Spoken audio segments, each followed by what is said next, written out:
Hello everyone, I'm the Unnamed Artist, painter of plastic and ruiner of collectibles. Let me just start by saying happy 25th anniversary to Pokemon. I've been with this series since Pokemania first began here in the US, and I've been excited to see everything that the Pokemon Company has in store for us during this milestone year. Now, I am recording this before Pokemon Day, so I'm sure by the time this video comes out, we'll already be looking forward to holiday releases. But luckily, I haven't had to wait at all to enjoy some of the new cards that have come out. I've been getting chicken nuggets basically every other day for lunch, trying to collect all the starter cards in the Happy Meals, and it doesn't matter if I get all the foils, I just really want one of those Pikachus to alter.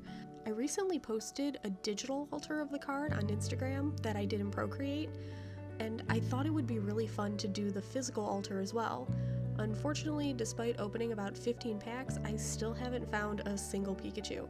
I got a foil Cyndaquil in this pack though, which I find pretty exciting because I love Cyndaquil, and I think that the Chikorita, Torchic, and Piplup that I got would be fun to paint in the future too.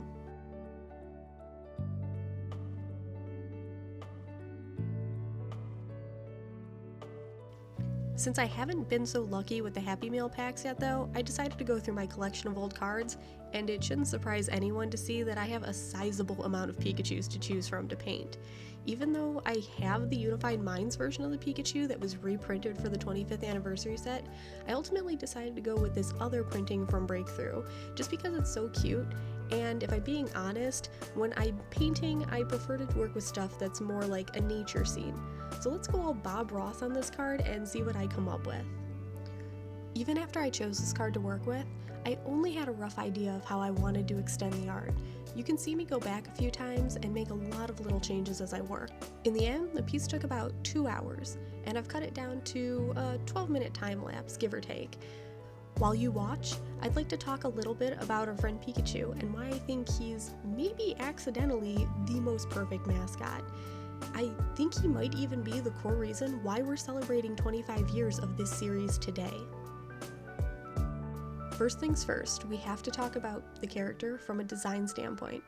Visually, Pikachu is one of the most recognizable characters ever made, and even though his design has changed some over the years, the 90s Pikachonk is still as recognizable as the slimmed down version that we have today.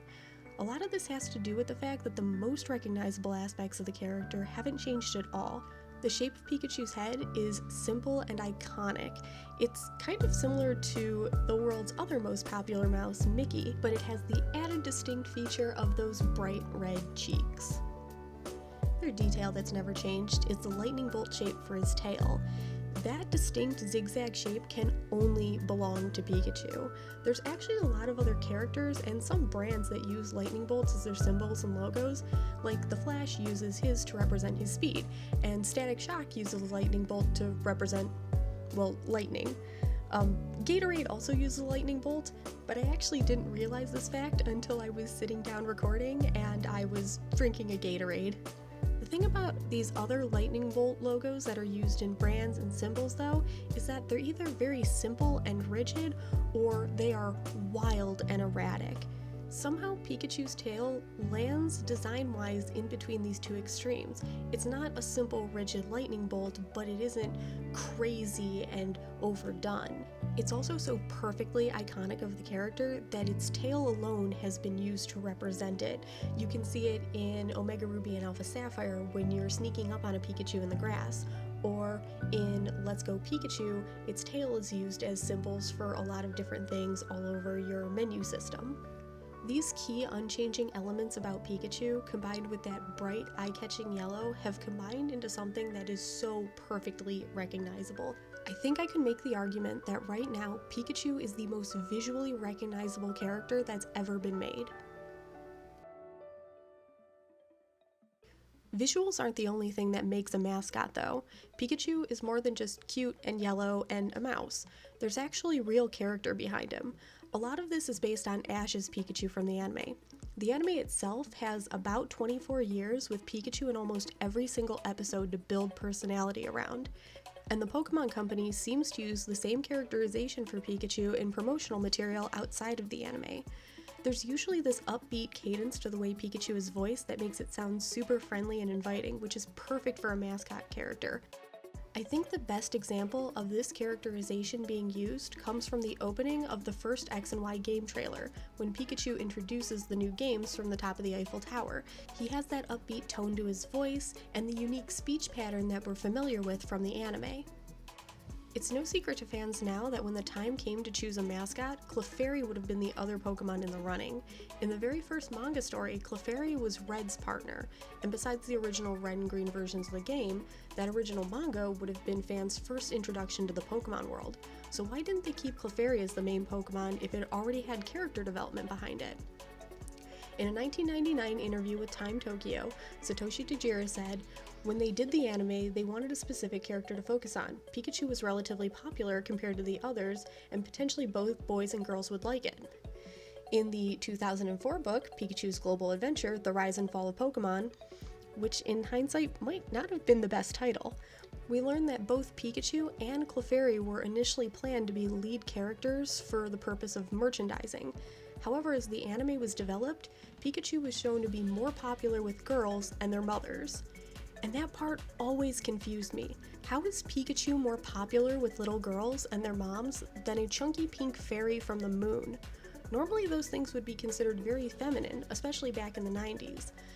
It's my personal theory that the reason Clefairy was less popular with girls and their mothers actually relates back to that very first manga.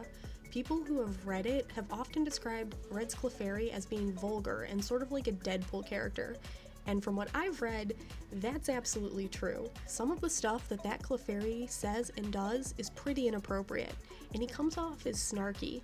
Pikachu, on the other hand, actually also had some pretty gross moments too in that manga, but overall was more like a pet or partner to Red.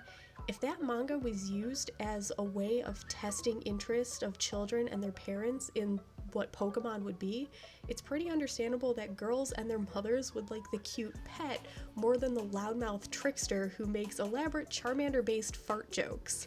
Yes, that's a real panel in the manga. It's a weird manga. This is something I wish we had more interviews about or information on today, but I doubt my theory will ever be fully confirmed since that early manga isn't really on brand with what Pokemon is today, and the Pokemon company probably doesn't want to bring too much attention to it. Regardless, they ultimately did choose Pikachu, and it's been officially stated multiple times that one of the biggest factors was popularity with girls. I think this is some fortunate irony when 2 years later Pokemon started seeing translations into other languages and spread outside of Japan. Without the context of the first manga, Clefairy seems like the more feminine character, and that still makes Pikachu the obvious gender-neutral choice, but for the opposite reason of why it was originally picked. While researching the reasons on why Pikachu was ultimately picked as the mascot, I came across a few comments and forum posts of people admitting that even though they like Clefairy now, they probably would have skipped on the anime as kids because it would have looked too girly with Clefairy as the lead character. As a little girl at that time, I actually didn't like cute peak things either, and I thought of Clefairy as being that way from the one anime episode it was in, so I may not have liked the show overall if Clefairy had been the main character at the time. This seems a little silly now, but the anime was actually really important to Pokemon's popularity outside of Japan, considering the games themselves were outdated when they were finally being released. Luckily, Pikachu makes a wonderful centerpiece to the show. As I looked into those early years of Pokemon, I can kind of see how Game Freak stumbled around so many different ideas for the series, and sort of stumbled into the idea for Pikachu. Multiple people contributed to the early design so that way they would have a variety of creatures for the original red and green versions, and that's actually how we got Pikachu and its evolution Raichu. They experimented on how they wanted to personify all of these different characters too. This ended up putting Pikachu in a lot of different roles and ultimately leading to its character development. They also took risks with tons of different types of media that ultimately helped reinforce the ideas that the core games were presenting.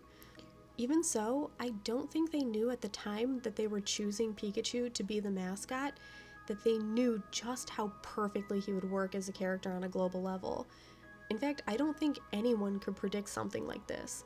Sometimes you just bounce a bunch of ideas around and you end up with something universal and timeless, or at least a character who can provide 2 generations of fans some enjoyment. Us fans enjoy this series so much, we'll go out of our way to do crazy things like turn our cards into art pieces. I mean, I've sure been enjoying altering cards, and this Pikachu is no exception. Even if it isn't the anniversary card, I'm probably gonna get more chicken nuggets after this.